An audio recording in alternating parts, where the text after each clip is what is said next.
Pozdrav od Čituljka! Danas čitamo Deda Sova skida kapu.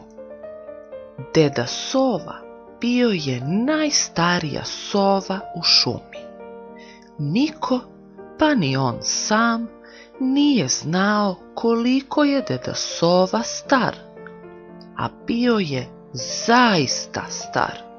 Više nije mogao da leti zajedno sa drugim sovama, ali su ga svi iz velikog drveta dobro znali, jer je svake večeri izlazio da se prošeta i pročita svoje omiljene novine Sovina proročanstva. Uvek je nosio dugačku staromodnu noćnu kapu, jer tamo gde su druge sove imale krasne čuperke od perja, jadni Deda Sova nije imao ni jedno perce, bio je ćelav. Kad bi ga ko upitao zašto mu je glava gola, deda bi odgovorio: zato što ga je jednom prepao gologlavi sup, ali svi su držali da se on to samo šali.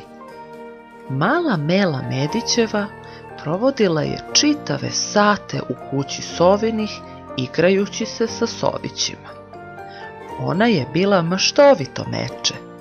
Jedno popodne stari Deda Sova dremao je u stolici za ljuljanje, a njegova noćna kapa mu se smaknula sa glave. Mela je stajala iza starca i primetila da se njegova ćela presijava na svetlosti.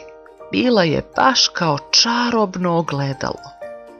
U njoj se odražavalo sve što se nalazilo u sobi, a kad je prišla bliže, Mela je u dedinoj ćeli videla i sopstveno lice. Kad se Deda Sova probudio, Mela mu ispriča o odrazima u njegovoj ćeli.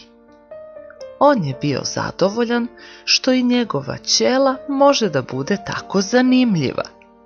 Od tada više nikad nije nosio noćnu kapu, smatrajući da svi velikodrvljani treba da vide njegovo čarobno ogledalo.